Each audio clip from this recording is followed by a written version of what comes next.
have here on this earth are we going to take with us when we leave to depart?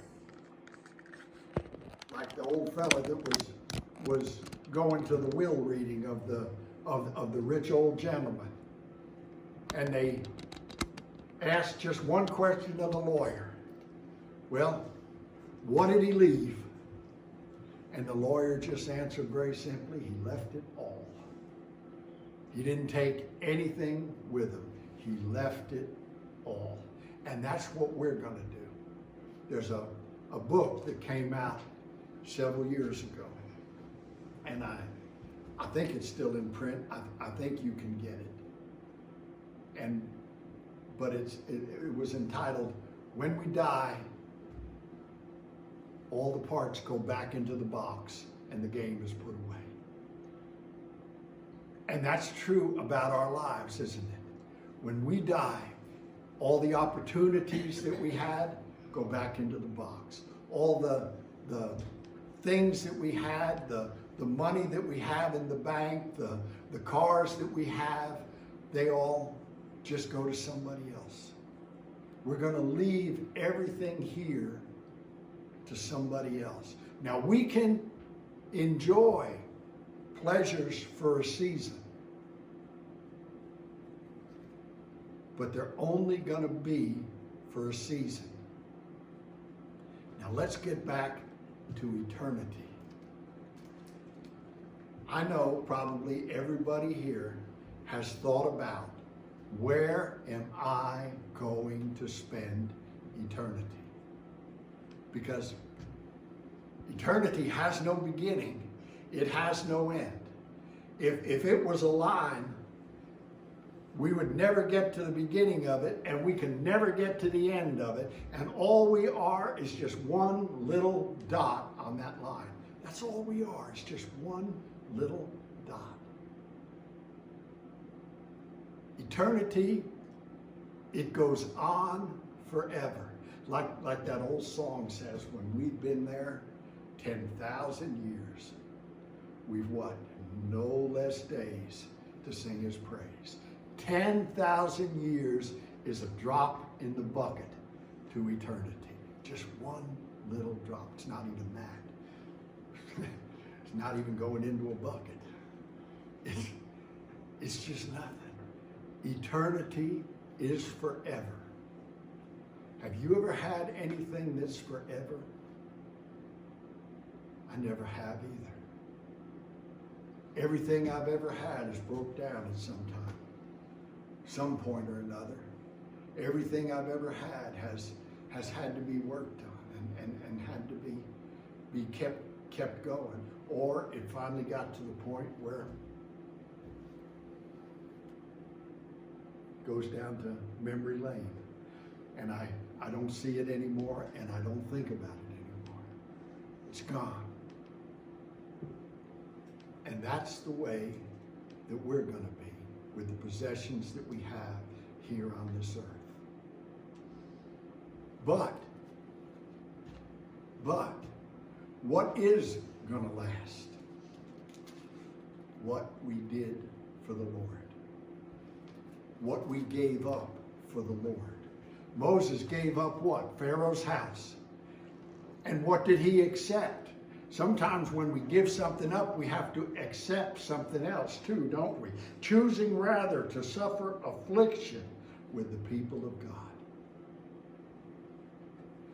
We can give up the cushy life and choose maybe a harder life, a life that's not quite as easy, that where there's more demands put on us, where we're trying harder to serve the Lord. Why would we do that? Why would we give up the easy stuff and take on the hard stuff? And remember what Paul said to Timothy, that if you try to live a Christian life, you will suffer persecution. If we're going to live like Christians, we are going to suffer persecution. It's going to happen. We're going to have to give up some things. We're going to lose some things. Why would he do that? 26th verse.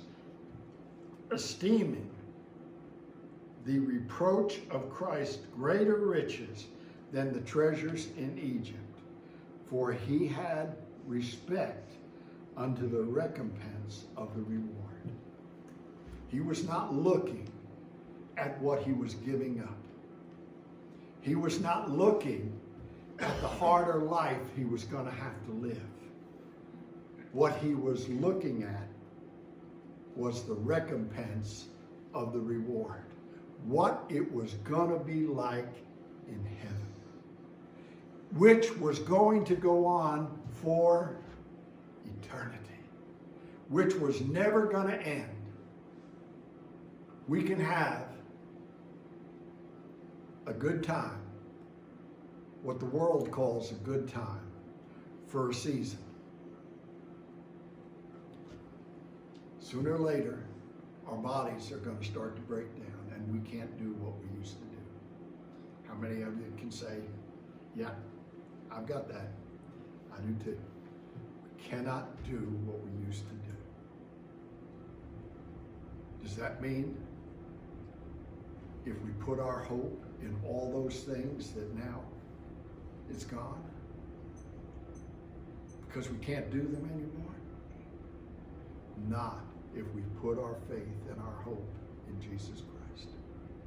For we can look ahead to another day, to a day when we know that our knees are not going to give out on us, that our hearts are not going to give out on us, that we're not going to have the arthritis in our wrists and in our ankles, that our glasses, we're going to have to change them every 2 or 3 years here, but our eyes are going to be perfect eventually.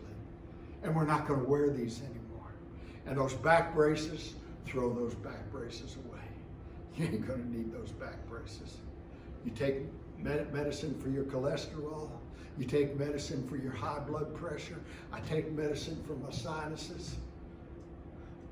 Forget it. I won't need any of that anymore.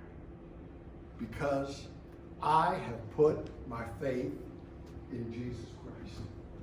And he said, in heaven, you're going to have a body like mine.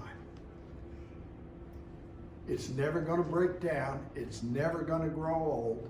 And you can't believe there's a mansion empty up there now, but eventually I'm moving in. And we cannot imagine the things that God has in store for us if we have made our reservations and our time to go. What did Moses give up? He gave up everything that Pharaoh could offer him. He gave up everything that Egypt could offer him. And he gave it up for a harder life, knowing that at the end of that harder life, after serving God, he would have more than anybody else could ever have given him, except Jesus Christ. Was it worth it? I believe it was. I believe it was.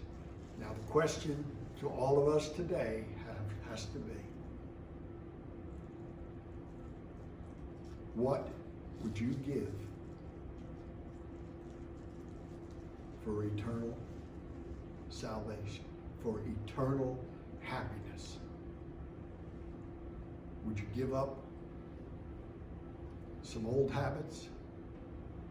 Would you take time, give up that TV show that you just love to watch? You turn it on every Monday or every Thursday, whatever it is. Will you turn that off and spend that time in God's Word, getting to know Him a little better? Will you take time to pray? If you'll do these things, God will bless you. He'll give you an inner peace. He'll give you a joy that passes all understanding. That's our recompense here on earth. But wait till you get to heaven. Have you put your faith And that's what it takes, faith. Have you put your faith in Jesus Christ? Let's go to the Lord in prayer. Lord, thank you for your word.